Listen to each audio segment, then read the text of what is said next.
సిటీలోనో కడపాలనో చేసిరు బూతులు క్యాప్చర్లు లేకపోతే మిగతా పార్టీకి సంబంధించిన ఏజెంట్లని బయటకు వెళ్ళగొట్టిన అనేది చూసినామా? ఏజెంట్లే ఉన్నారు కదా, మా ఏజెంట్లని బయటకు వెళ్ళగొట్టినటువంటి పరిస్థితి. దామోదర్ గారు మీరు మాట్లాడినప్పుడు ఇంటరప్ట్ కావద్దు. ఎంఐఎం సంబంధించిన ఎమ్మెల్యేలు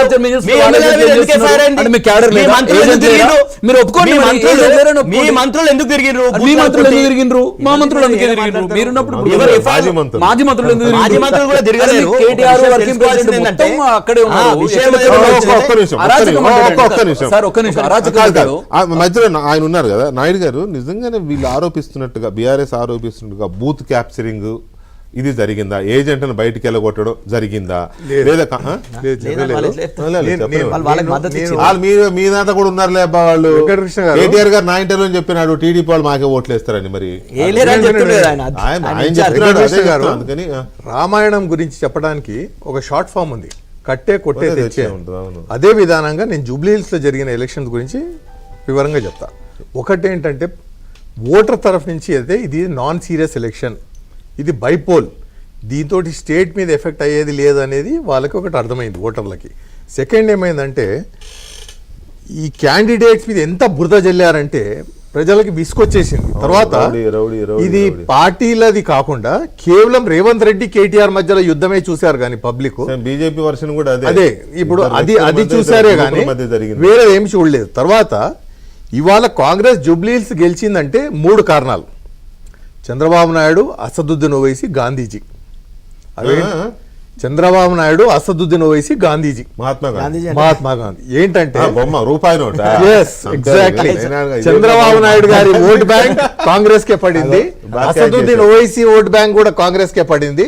తర్వాత కాంగ్రెస్ వాళ్ళు పంచిన డబ్బు ప్రభావం చూపించింది. ఒకవేళ మీరు అన్నదే నిజమైతే నాకున్న అబ్జర్వేషన్ ప్రకారం తెలుగుదేశం ఓటు బ్యాంక్ ఒక 20,000 ఉంటుంది జూబ్లీ హిల్స్ లో. లేదండి, ఇంకెక్కువే ఉన్నాయి. పడేదండి, పడే పర్సెంటేజ్ చూసుకోవాలి కదా. ఉండొచ్చు ఓటర్లు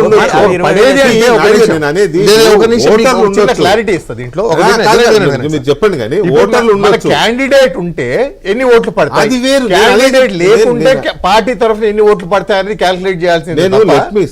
నేను అనేది ఏంటంటే ఓటర్లు ఉండవచ్చు, 24% ఓట్ షేర్ ఉందండి జూబ్లీ హిల్స్ కాన్స్టిట్యూన్సీ, కాదనట్లేదు. కానీ బూత్ కి వెళ్ళి ఓటేసే వాళ్ళు 20,000 ఉన్నారు అని నేను అంటున్నా.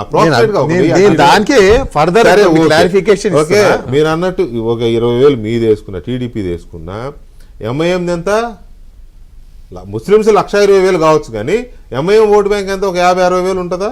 ఇంకొక 25,000 ఇంకో 25,000 70% 80% కంటే ఎక్కువ ఉంటుంది సార్. పోల్డ్ ఓట్స్ లో ఒక 60,000 ఎంఐఎం ఉంటుంది. 60,000 ఉంటే 40,000 ఎంత ఉంటుంది? 40,000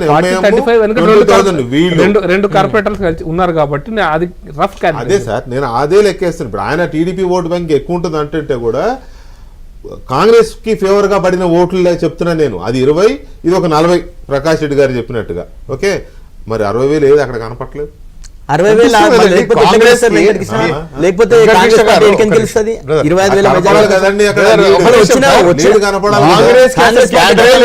జూబ్లీ. నేను చెప్పేది అదే, మీకు కాంగ్రెస్ కి అసలు క్యాడరే లేదు, లీడర్ లేదు. జైజాంటిక్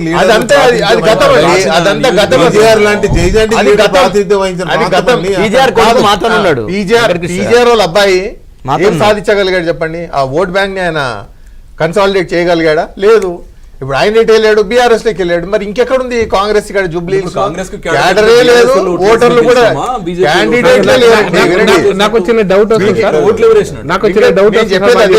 ఇక్కడ 75,000 ఓట్లు కనపడుతున్నాయి కదా. మీకు 3 కారణాలు చూపించారు. చంద్రబాబు నాయుడు, అసదుద్దీన్ ఓవైసీ, గాంధీజీ, ఈ 3 కారణాల వల్లే వీళ్ళు గెలిచారు. వీళ్ళ దగ్గర ఆఖరికి నిలబెడతానికి క్యాండిడేట్ నమ్ముకోలేదా? వాళ్ళు చిన్న గాంధీ నమ్మారు, చిన్న రోడ్లు నమ్మారు వీళ్ళు.